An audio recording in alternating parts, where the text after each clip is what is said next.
turn around. What? Why? What? Who? What? Whisper with me, because I think there's a guy watching us. He's outside the cinema, but he's at that window there. He's got a suit from the 1940s or something, a super thin tie and a pork pie hat. A spy for sure. Don't. That is what spies look like. That's what they always look like. Do you think he's a spy? Is there any reason to spy on two podcasters on either side of the Atlantic Ocean? He's not moving very much. Is it possible he's a cardboard cutout? Oh, it is a cardboard cutout. Oh, whew, thank you. For a moment there, I was worried that I'd become important or interesting. You saved me. Oof. My imagination was running away with me. Sorry. We do love... I use the word we here, meaning we the human race, not you and me. Good, we the human race do love spy films. I mean, there have been absolutely thousands and thousands of them.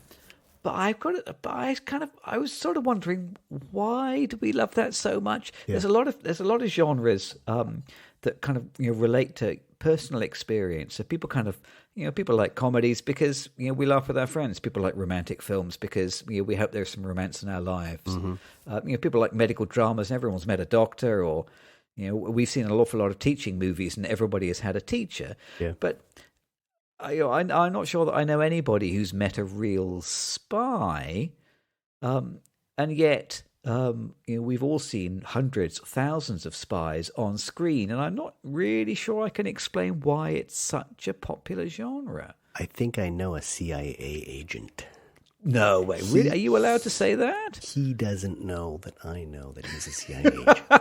Well, obviously he knows now because you've just said it on a podcast. Nope. He doesn't listen. I'm not naming names, John Smith, but I think I know one. So you're right. Very few of us know spies. Very few of us are spies. But I think we're sort of naturally intrigued by them, aren't we? And I think from a storytelling perspective, the whole investigation is sort of a classic trope or a classic way to tell a story where someone's trying to find out information, just the way you're trying in good filmmaking as a viewer, you're trying to figure out the story and piece it together. So I think it has that, there should be natural tension in a spy story, and the story should sort of just drip like an IV and sort of come together by the end where there's some sort of final resolution. So I think investigative stories just sort of satisfy classic storytelling structure. That might be the appeal. But are most spy films genuinely investigative? I mean, the most famous spy series is James Bond. Yeah. And I'm not entirely sure that I've seen Bond do much actual investigating in any of his films. I feel like he's sent on some sort of mission to either assassinate somebody or steal something, but never really to kind of to investigate and spy and take photographs and and learn about something which is important to the defense of the realm. Yeah. Is James Bond really a spy at all? He's based in that whole genre, right, and background. I think he and his stories have sort of been co-opted, I think, by the action filmmakers. I think that's what's happened to him. It's action and not spying, isn't it? By the way, I've got to pause for a second. Yeah. Which is the greatest James Bond film? The next one? Is this a trick? Which is the greatest James Bond film of the ones that have already been made? The greatest of the ones that have already been made. I think a lot of people talk about GoldenEye, don't they? Or Goldfinger? I see that. That's what I'm going to say. GoldenEye. Yeah. I think it is GoldenEye as well. That one I remember. I mean, I'm not a big fan of many of them, but I think that I remember that one for sure. I mean, the main reason I remember it is because I played the video game version of it for vastly longer than I actually watched the film version of it. So I think that's why it's imprinted on my mind. Yeah. I mean, the ones that I remember, the ones that came out were the, oh God, who was the actor at that point? It'll come to me. Roger Moore. So Spy Who Loves Me, Moonraker, I think Octopussy. Is that the name of the film? Yeah. Oh my goodness. So they weren't subtle in those days, were they? So those are the ones that I grew up with, which I think were the trashiest of all. But I think, Goldfinger, I think, which is of course wonderfully rehashed or made fun of by Gold member. And there's an argument for the Austin Powers, the Austin Powers films are those spy films, or is that just straight comedy or parody? But yeah, I think James Bond is there. Obviously, the remnants of the spy thing are there, but I think it goes back more towards, for me, like in theater, like those chamber mysteries, right? I think of the Knives Out films being kind of spy related in the sense that you never really trust the investigator. You don't know what their motives are all the time, and there's this mystery that needs to be solved. So I think the spy stuff actually starts out in theater. And investigative literature, you'd think of Sherlock Holmes as being kind of this outsider trying to piece things together. I guess they're nice in the sense they require the audience to use their brains a little bit. I think maybe some of the modern day ones are more action films. So I think that would be my connection to. I think there's a natural connection between spy stuff and this investigative stuff that we were just talking about. I mean, spy. I'm going to hesitate to make pronouncements about etymology here, but spying it basically means looking, doesn't it? Yeah. And real spycraft is about just observing. Yeah. Spycraft is kind of what we, the audience, do when we go to the cinema. Precisely. Maybe that's why we like spy films, because we like watching ourselves.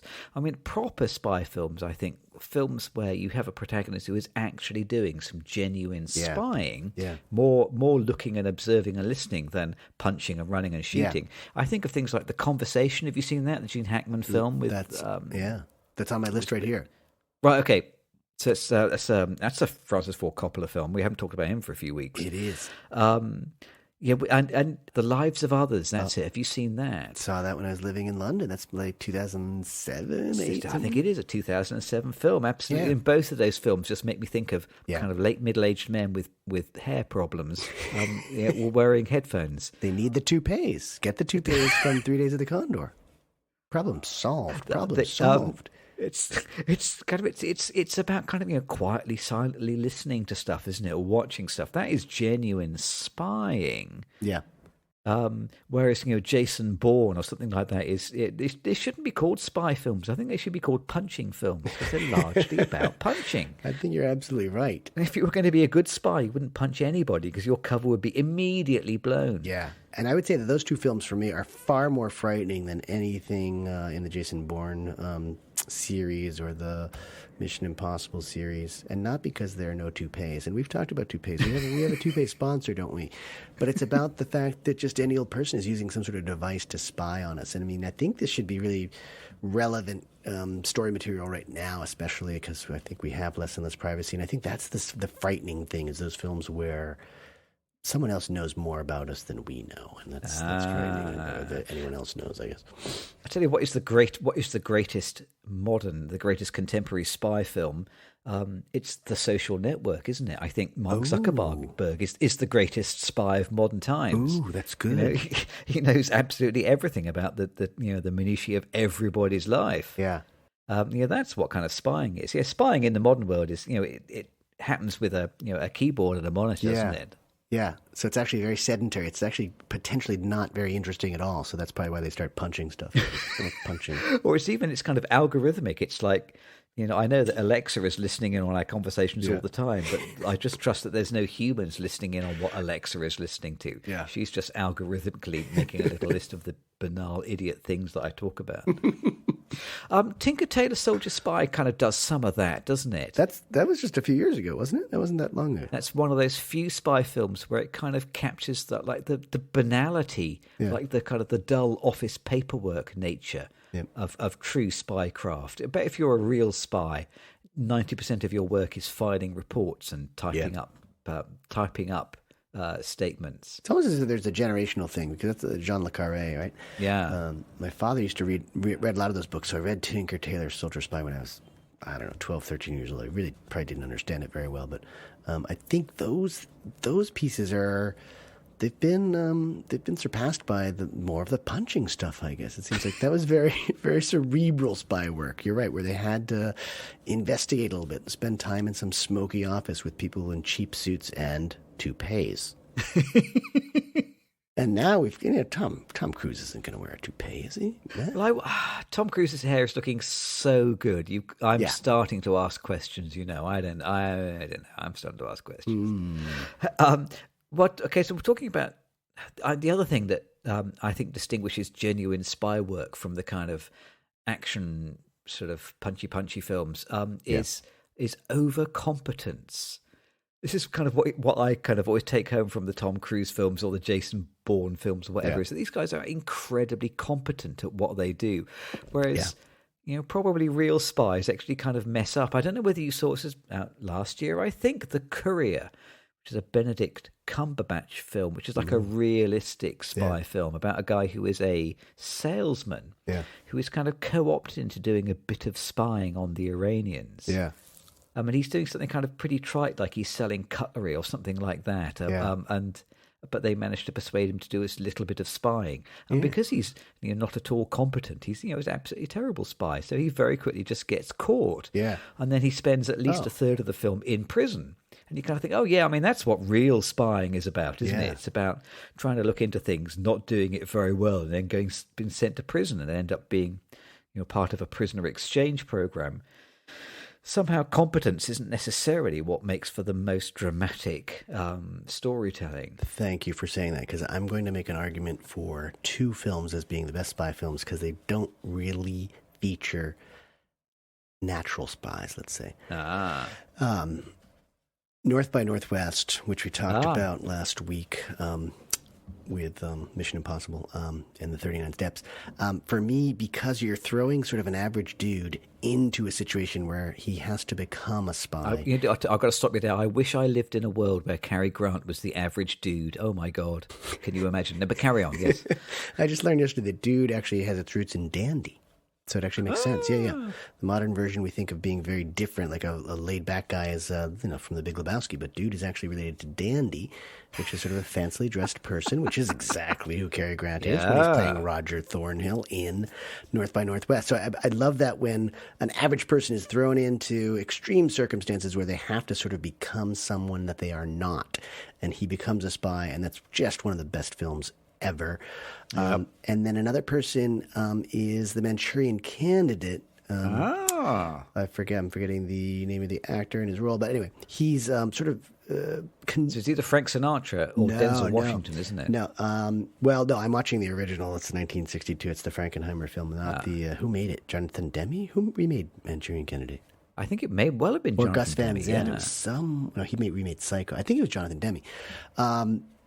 No, I'm watching the original version, and Angela Lansbury is the mother of the would-be assassin. He's basically conditioned into becoming a murderer and a spy, and it's really more along the lines of an assassin film. But again, he's not well suited for that role, and things go haywire, but they just get interesting as a result. So I think it's when you're putting unprepared people into positions where they have to become spies or assassins or some sort of secret worker. I think that's when things get interesting. I mean, it reminds me a little bit of 3 Days of the Condor, which we talked about a couple of months ago again, which is... I read books, and I don't have a toupee. So exactly. So Robert Redford starts out as being like the proper realistic spy, the guy who just reads books, and he gets pushed way out of his comfort zone, and yet rises to the occasion. And I think that plays perfectly with your idea about wanting to see ourselves on screen, because you're not seeing. I'm not Tom Cruise. I'm not Matthew Bourne. I'm none of that stuff. But I could be Roger Thornhill. I'm not quite like Cary Grant, but I could be just that advertising dude, or I could be just that manipulated soldier, whatnot, in Manchurian Candidate. So I think we see ourselves in those characters, and that's why we were really interested in those spy tales. Oh, so if you want to talk about seeing yourself on screen, then the other spy film that occurs to me, I'm afraid, is Johnny English. I don't know whether you've ever seen that. Definitely not. No. Where Rowan Atkinson plays like a very, very low-level kind of office worker in the British Secret Service. Yeah. And there's kind of some kind of big mishap, and basically all of the other agents get killed or incapacitated, and he's the only person left in the office who can take on the mission, but he's utterly incompetent, can't do anything. I watched that film and I say, oh yeah, there I am, absolutely. That's exactly the kind of spy that I would be if I was in that position, utterly unable to do anything. I've watched a couple of those Johnny English films with the children, and they are not subtle, but everybody laughed like a drain. He's actually quite good at that. They're definitely ripe for satire, I think, in the sense that. So I think some of the Austin Powers films are so funny because they just take that Bond thing and they capture not only the era, but also so many of the thematic elements and just turn them on their head. And I think those spy spoofs are very funny. The only other kind of spying I can think of. So, if the thing is that we worry about is Alexa spy, and I apologise to anybody listening that I keep saying Alexa out loud, because I realise anybody who's got an Alexa who's listening to the podcast now is immediately trying to turn their Alexa off or persuade her to stop playing whatever it is that she's playing now that she's heard my voice. But if Alexa is spying on all of us, the next step over from that is Inception, isn't it? Which is my favourite Christopher Nolan film, which is this kind of like weird internalized, like spying on the id, isn't it? It's like spying on your own unrevealed subconscious psyche. Not only is Alexa learning everything about you, but now you're learning everything about those bits of yourself which you choose not to look at. I do like Inception. I would call Inception a spy film. It has those kind of trappings of a spy film. It has action and shootouts and chases, but it's all this kind of folded in on itself, many mirrors, internalized kind of story about somebody watching themselves from their own point of view. I know there are some people who find that film tremendously irritating. I loved it, but it's not for everybody. It wasn't for me. I'm sorry. But maybe this film we're going to go in and see is going to be for me. Maybe, surely by the law of averages, eventually we are going to see a film which is for you. If it doesn't happen this year, I promise it'll be next year or the year after. I promise. Let's get the popcorn. Thank you, sir.